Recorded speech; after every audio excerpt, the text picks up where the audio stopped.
Surviving on a deserted island feels like a vacation with beautiful women around, and they ate so much barbecue they were stuffed. It's the third day on the island, and while Andrew's team is still arguing about daily life, Brent's team is already focused on improving their shelter. Brent worries it might rain soon, so he plans to use the nearby airplane wreckage to make a rainproof shelter. Kara was initially reluctant, thinking the wings were too heavy, but Brent persuaded her. Nain also supported Brent's idea, and they returned to the wreckage to select a wing.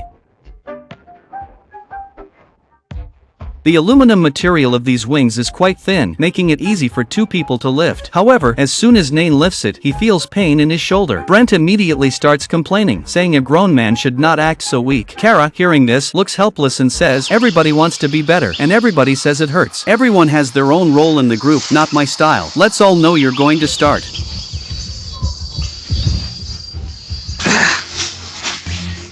He's a straight shooter who doesn't know how to handle that kind of personality. Nain found a thicker stick, but it was still hard to lift, especially since walking in front meant getting scratched on the backside. Seeing Nain struggling, Brent switched places with him. During the transport, Nain's performance frustrated Brent, but in the end, they managed to bring the wing back with great effort. They placed it on top of the shelter to make a roof.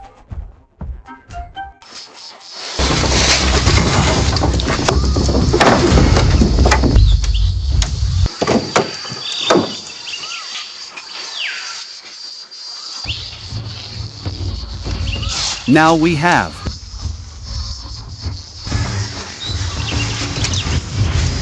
So right, this shelter may be cramped, but at least it can keep the rain out when it matters. Having a roof over our heads makes us feel a lot safer. However, Andrew's team still hasn't made any progress. He's feeling immense pressure, having never failed for this long before. He must succeed in making fire this week, or else he won't get any peace. I think the stress of making fire has everyone on edge. They're all pointing out what others are doing wrong but not showing how to do it right. It's getting really frustrating. Sorry, I'm with you. I'm too tired and hungry. The whole world revolves around making fire every day, and it's something new every time. Everyone is really frustrated. We need to move to the beach.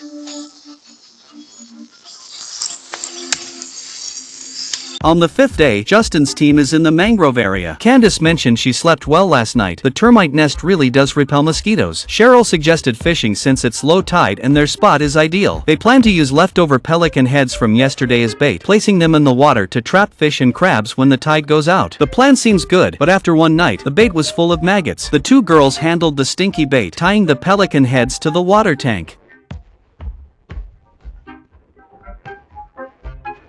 The bait is bound to attract fish. Cher and Candace are doing most of the work while Justin is off somewhere. They placed the bait in deeper water, filled the tank, and secured it to a tree branch, hoping to catch fish. Meanwhile, Amber is trying to make a fire, working so fast that Trick is stunned. Unfortunately, her attempt fails again. Amber desperately needs fire to avoid bug bites, leaving Andrew and Trick feeling helpless.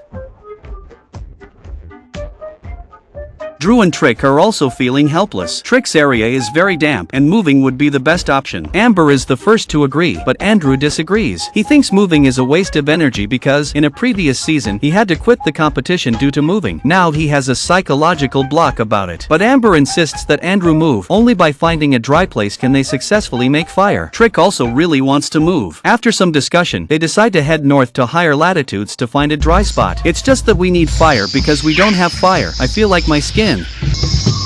We can eat. I have been attacked by every kind of insect. There are so many, but all over all of us. So what's our next move? I feel like this area is super resource dense. We can't cook a snake. We can't cook a pig. This time, believe me, high gray, that's why I'm nervous to move on. Maybe the map can help make this any easier. On the sixth day, Chill came early to check the fish traps, but there was no catch. Chill felt like all the effort was in vain and was somewhat disappointed. Amber. Today, we're planning to move. Trick took some tinder materials, while Amber grabbed an old fishing net and some bottles and jars. Basically, anything useful. Trick made a sharp hunting spear out of glass, while Andrew wrapped his feet with rope to protect them on the long walk. Andrew found a knife nearby, which is great because it makes things much easier. After getting everything ready, they plan to use the sun's position to determine their direction. Hopefully, they'll find a good spot. Brent takes Nain out every day to look for useful items. The island is littered with trash. While they were collecting wood, a wild boar appeared. It seemed completely unaware of the danger humans posed. Brent swore he would catch it, and they were already discussing hunting strategies. They had over a dozen cooking plans even before the hunt. Brent planned to hide and use ropes to trap the boar. Whether it would work or not was uncertain, but Brent spoke with such confidence that it seemed the boar was destined to end up on their plates. Meanwhile, the chill group returned to their shelter only to find their fire had gone out. Life was incredibly tough, but at least they could still use batteries and steel wool to start a fire. Unfortunately, the batteries were running low, and each shake produced only a few sparks. After Candace returned with water, they managed to get the fire going, but there was no guarantee it would work next time. Brent went to the airplane wing to find cables to trap the wild boar. He planned to set up steel wires to catch it as it passed by. Brent and Kara tried flipping the fuselage over several times without success, so they ended up pushing it down a slope, which was exhausting. Kara sees great potential in the plane for hunting the wild boar, so Brent gathered steel wires from it. On a deserted island, every resource counts. While Kara and Brent cleaned the plane, Nain found river shrimp and plans to make tools to catch them, though his method of just putting a bucket in the water seems dubious. Meanwhile, Andrew's group is the most unfortunate, still searching for shelter and getting scratched by branches as they move through the jungle. They are scratched and bruised from the tough path. Amber is unsure of their direction, so they keep moving. Without a map, they don't know how far they've gone until they finally see the ocean. Though they've reached the coast, they're still on a cliff. They sit and enjoy the view, finding comfort in having escaped the jungle. Andrew plans their descent into a dense mangrove area, aiming to reach the beach 3 kilometers away.